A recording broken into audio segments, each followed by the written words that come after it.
Hey there boys and girls, welcome back to the channel with yet another video. It's basically based on a very old topic, but हर बार जब हमें एक नई generation introduce करवाई जाती है तो उसके साथ साथ हमें देखने को मिलते हैं कुछ बहुत ही ज़्यादा पावरफुल पोकेमॉन्स। एंड इसी के साथ हमारी जो टॉप 10 स्ट्रॉन्गेस्ट पोकेमॉन की लिस्ट है टाइम टू टाइम चेंज होती रहती है। तो आज हम सभी 893 पोकेमॉन्स में से चुनने वाले उन 10 पोकेमॉन्स को जो इस लिस्ट में आने के कैपेबल रहेंगे। इन पोकेमॉन्स को हम रैंक करेंगे इनकी abilities, powers, anime battles and mighty powers के हिसाब से। So without any further ado, let's get started. But wait, अगर तुम हमारे चैनल पे पहली बार आए तो चैनल को सब्सक्राइब जरूर कर लेना, और अगर तुम्हें ये वीडियो पसंद आती है तो वीडियो को लाइक जरूर कर देना। Now for real, without any further delay, let's get started.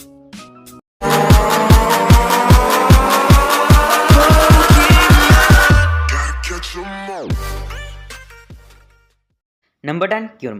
क्यूरम generation 5 का एक लेजेंडरी पोकेमॉन है जो हमें सबसे पहले इंट्रोड्यूस करवाया गया था Pokemon the movie sword of justice में। एंड इसके बाद हमें इसका दूसरा अपीयरेंस देखने को मिला था Hoopa and the clash of ages movie में, जहां पे इसने बहुत ही अच्छा परफॉर्म किया था।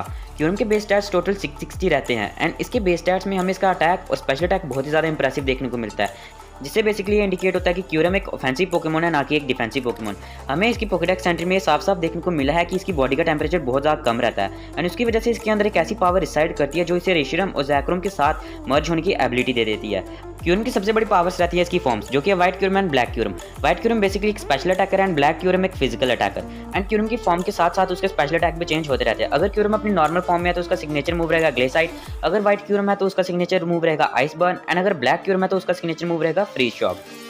Number 9 primal Kyogre and primal Groudon. Primal Kyogre एक प्योर वाटर टाइप पोकेमॉन है जो हमें सबसे पहले इंट्रोड्यूस करवाया गया था जनरेशन 3 में। हमें इसका सबसे पहला अपीयरेंस देखने को मिला था गेनिंग ग्राउडोन के एपिसोड में। प्राइमल कायोगर के बेस स्टैट 770 रहते हैं, जो कि पूरे पोकेमॉन वर्ल्ड में थर्ड हाईएस्ट हैं, और इसमें हमें स्पेशल अटैक बहुत ही ज़्यादा इंप्रेसिव देखने को मिलता है। प्राइमल फॉर्म में आने के बाद कायोगर के पास इतनी ज़्यादा पावर आ जाती है कि वो फ्रीली वाटर बॉडीज को मैनिपुलेट कर सकता है। And not even just manipulate, वो चाहे तो वाटर बॉडीज को एक्सपैंड कर सकता है, सुनामीस ला सकते हैं, तूफान भी ला सकता है। एंड प्राइमल कायोगर वाटर बॉडीज को इतना ज़्यादा एक्सपैंड कर सकता है कि पूरी की पूरी अर्थ वाटर में एनगल्फ हो जाए। इसके साथ साथ प्राइमल कायोगर की एबिलिटी है प्राइमोडियल सी, जिसमें इतनी ज़्यादा हैवी रेन होती है कि फायर टाइप अटैक्स का तो बिल्कुल असर नहीं रहता, और ऊपर से water type attacks power up हो जाते हैं। एंड प्राइमल कायोगर का सिग्नेचर मूव है ओरिजिन पल्स, जो कि पोकेमॉन वर्ल्ड का third strongest water type move है।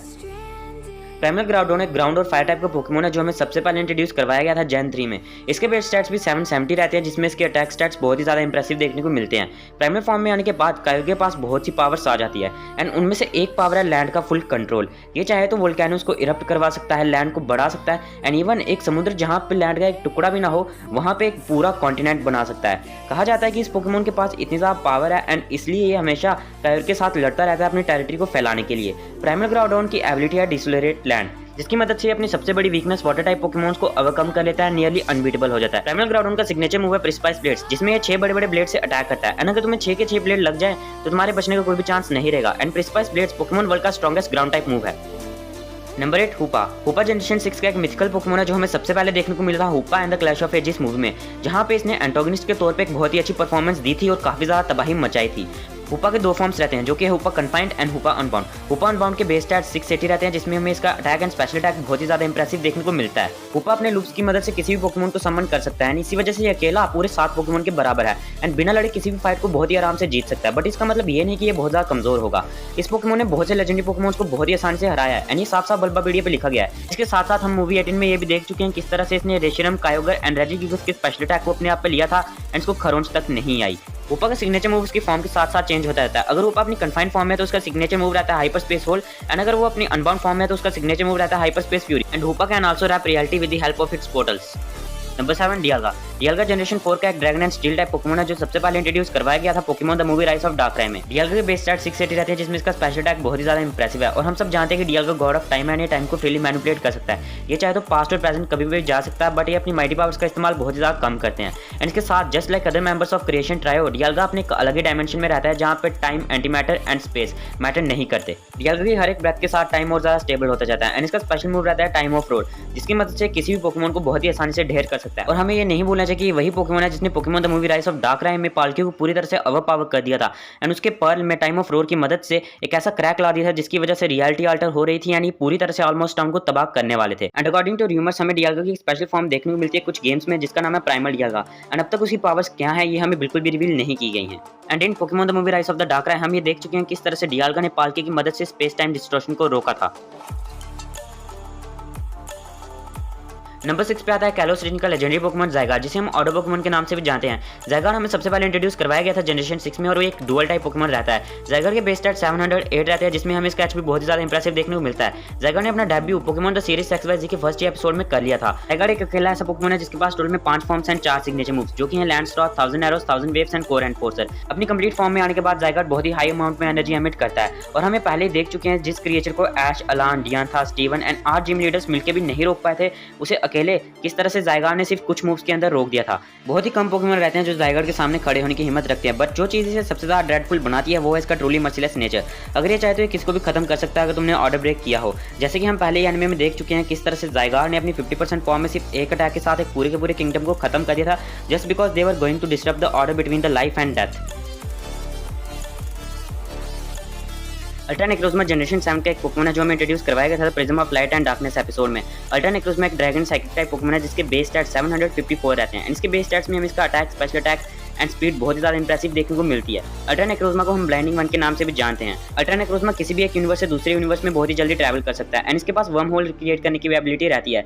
हमें पहले ही देख चुके हैं कि अल्ट्रा नेक्रोज़मा के पास लाइट को लेने और देने की एबिलिटी रहती है, जैसे कि हमने पहले ही देखा था कि किस तरह से इसने एक यूनिवर्स में से पूरी तरह से लाइट का नामो निशान मिटा दिया था और ये बहुत ही ज़्यादा पावरफुल पोकेमॉन है, इसे बहुत ज़्यादा अंडररेट किया गया है।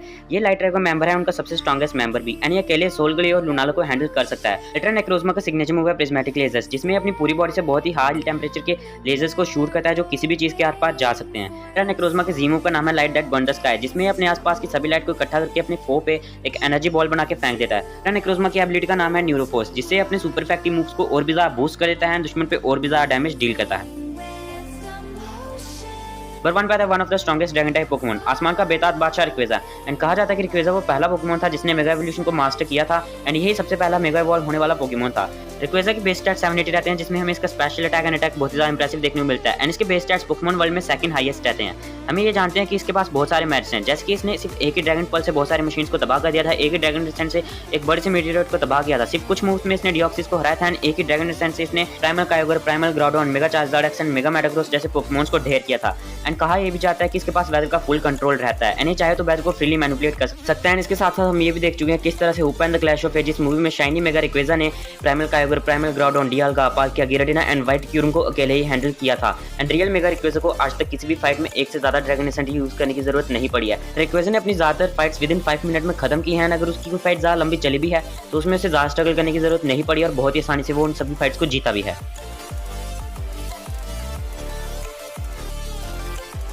The Psychic Monster, टेलीपैथी का बेताज बादशाह, the Pokemon which is said to be the strongest. Fan favourite Pokemon mega Mewtwo. Mewtwo हमें सबसे पहले इंट्रोड्यूस करवाया गया था Pokemon the movie Mewtwo strikes back में, जहां पे हमें ये बहुत ही ज्यादा डिस्ट्रक्टिव नेचर का देखने को मिला था। मेगा म्यूटू के बेस स्टैट 780 रहते हैं, इसमें हमें मेगा म्यूटू का स्पेशल अटैक एंड स्पीड बहुत ही ज्यादा इंप्रेसिव देखने को मिलती है। हम सब ये जानते हैं कि मेगा म्यूटू पोकेमॉन वर्ल्ड का सबसे फास्टेस्ट पोकेमॉन है, इसने सिर्फ कुछ सेकंड्स में ही अर्थ की एटमॉस्फेयर को पार कर दिया था एंड ये स्पेस तक में पहुंच गया था। म्यूटू की पावर्स की बात करें तो इसके पास कमाल की पावर्स रहती हैं, ये चाहे तो किसका भी माइंड कंट्रोल कर सकता है, इसके पास एक ऐसी शील्ड रहती है जो ज्यादातर स्पेशल अटैक्स को रिफ्लेक्ट कर देती है, ये चाहे तो किसी को भी अपने इशारों पे नचा सकता है, ये चाहे तो अपनी 3 उंगलियों को घुमा के एक ऐसा तूफान क्रिएट कर सकता है जो बड़ी बड़ी सिटीज को उखाड़ दे एंड ये चाहे तो पूरी एक लेक को अपनी साइकिक पावर्स की मदद से आसमान में उड़ा सकता है।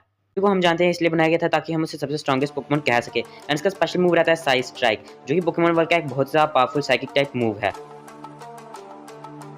अब यहाँ पे बहुत से लोग कंफ्यूज हो रहे होंगे और सोच रहे होंगे कि मैंने एटर्नेट्स को सेकंड नंबर पे क्यों रखा है एंड मैं जानता हूँ तुम में से बहुत ज़्यादा रिक्वेजा भक्त आके यहाँ पे कमेंट्स में गालियाँ लिखने वाले कि तुमने रिक्वेजा को इतनी पीछे रख दिया और एटर्नेट्स को इतनी आगे, क्योंकि इसका परफॉर्मेंस एनिमे में बहुत ज़्यादा खराब था। लेकिन मैं तुमसे एक बात पूछना चाहता हूँ, हम सब जानते हैं जो डार्केस्ट डे आर्क थी वो सिर्फ 4 एपिसोड्स में कंक्लूड हुई थी और एटर्नेटस लेस देन 5 मिनट्स में हार गया था और वो भी बहुत ही बुरी तरह से एंड सिर्फ कुछ मूव्स के साथ। लेकिन क्या तुम खुद बताओ, तुम्हें लगता है कि एटर्नेटस इतना कमजोर पोकेमॉन रहेगा कि सिर्फ कुछ मूव्स के साथ इतनी जल्दी हार जाए? मुझे तो ऐसा बिल्कुल भी नहीं लगता कि जो पोकेमॉन इतने सालों से गैलार को एनर्जी प्रोवाइड कर रहा था उसका असली पोटेंशियल ये रहेगा। जैसे जनरेशन 8 का एक पोकेमॉन है जो हमें सबसे पहले इंट्रोड्यूस करवाया गया था डार्केस्ट डे एपिसोड में।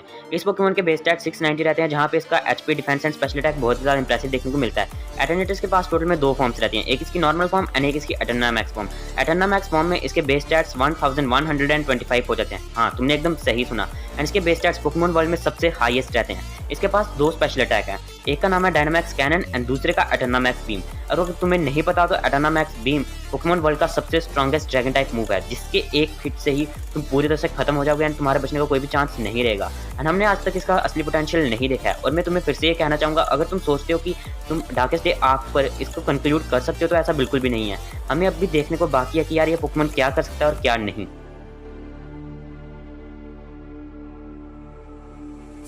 तो वन पे आता है पोकेमॉन वर्ल्ड का गॉड, जिसे हम ओरिजिनल वन के नाम से जानते हैं, द आर्कियस। एंड मुझे नहीं पता यार, आजकल तुम लोग कुछ कमेंट कर रहे हो कि आर्कियस गॉड है, शायद नहीं है, ऐसा प्रूव हो चुका है। एंड मैं बिल्कुल भी नहीं जानता कि यार क्या पंगा है क्या नहीं, लेकिन फिलहाल के लिए मैंने इसे नंबर 1 पे रखा है। अब ऐसा क्यों? मैं जानता हूँ तुम में से बहुत से लोग कहने वाले हैं कि यार तुमने तो साफ साफ कहा था कि रेक्वेजा से ज़्यादा स्ट्रॉन्ग है। हाँ, मैं इस चीज़ से बिल्कुल भी पीछे नहीं हट रहा हूँ। मैं कह सकता हूँ कि इस लिस्ट में हमने जितने पोकेमॉन लिए हैं उनमें से आधे से ज़्यादा पोकेमॉन आर्कियस को हराने का दम रखते हैं। बट मैंने आर्कियस को यहाँ पे इसलिए नंबर 1 पे रखा है क्योंकि इसके पास कुछ ऐसी एबिलिटीज़ हैं जो किसी के पास भी नहीं। हम ये जानते हैं कि आर्कियस के पास रहती है उसकी प्लेट्स एंड उसकी मल्टी टाइप एबिलिटी, जो उसे नियरली अनबीटेबल बना देती है। यानी इसे बीट करना किसी पोकेमॉन के लिए बहुत ज़्यादा मुश्किल हो जाता है, बट इम्पॉसिबल नहीं। आर्कियस को बीट किया जा सकता है। आर्कियस हमें सबसे पहले इंट्रोड्यूस करवाया गया था Pokemon the movie jewel of life में, जहाँ पे ये पूरी की पूरी अर्थ को तबाह करना चाहता था क्योंकि इसे पास में किसी एक इंसान ने धोखा दिया था एंड इसका ज्वेल ऑफ लाइफ इसे वापस नहीं किया था। कि बेस स्टैट्स 720 रहते हैं, यानी पूरे पोकेमॉन वर्ल्ड में सबसे बैलेंस्ड बेस स्टैट्स है, जहाँ पे हमें स्पीड से लेकर स्पेशल डिफेंस एंड अटैक तक सब कुछ 120 देखने को मिलता है। हम सब ये जानते हैं कि आर्कियस के पास अब भी इतनी ज़्यादा पावर है कि वो क्रिएशन ट्राइब के किसी भी मेंबर को क्रिएट कर सकता है। It's like the other members of creation tribe, Arceus भी अपने एक अलग ही डायमेंशन में रहता है। एंड यही वजह थी कि यार उसका अपना डायमेंशन तबाह हुआ था, बट अर्थ पे उसका कोई भी असर नहीं पड़ा था। उसके साथ साथ हम सब जानते हैं कि आर्कियस का स्पेशल मूव रहता है जजमेंट, जो कि उसकी टाइप के साथ साथ चेंज होता रहता है। एंड ये साफ साफ लिखा गया कि यार आर्कियस की जो ज़्यादातर पावर्स हैं वो चली गई हैं एंड इनमें से हमें सिर्फ 1% पावर्स देखने को मिलती हैं आर्कियस की अब तक। तो तुम यहाँ पे सोच सकते हो कि अपनी 1% पावर्स के साथ अगर आर्कियस इतना ज़्यादा पावरफुल था तो अपनी पूरी पावर्स के साथ वो कितना ज़्यादा पावरफुल रहेगा। हो सकता है कि अभी रिसेंटली लॉन्च होने वाली Pokemon the game legend Arceus में हमें इसकी कुछ नई पावर्स देखने को मिले एंड आर्कियस के बारे में कुछ नई चीज़ें जानने को मिले। तो बस गाइस, आज के लिए मेरे पास तुम्हारे लिए इतना ही था। एंड अगर तुम्हें वीडियो पसंद आए तो यार वीडियो को लाइक कर देना एंड अगर तुम हमारे चैनल पर नए हो तो चैनल को सब्सक्राइब जरूर से कर देना। जानता हूँ कि यार तुम्हारे इस वीडियो में बहुत ज़्यादा डाउट्स रहेंगे कि मैंने इस वीडियो में याल्को को लिया एंड पाल्कियो को क्यों नहीं लिया एंड म्यूटू मेगा रिक्वेस्ट से ज़्यादा रैंक क्यों करा है। तो यार इन सब के लिए मैं एक अलग से डेडिकेटेड वीडियो बना दूंगा एंड वहाँ पे मैं तुम्हें अपने रीजंस बता दूंगा कि मुझे ऐसा क्यों लगा कि ये पोकेमॉन्स इनसे आगे रहेंगे एंड इनसे ज़्यादा पावरफुल रहेंगे। तो बस तब तक के लिए यार अलविदा एंड मिलते हैं हम आपसे अगली वीडियो में। As a journey continues.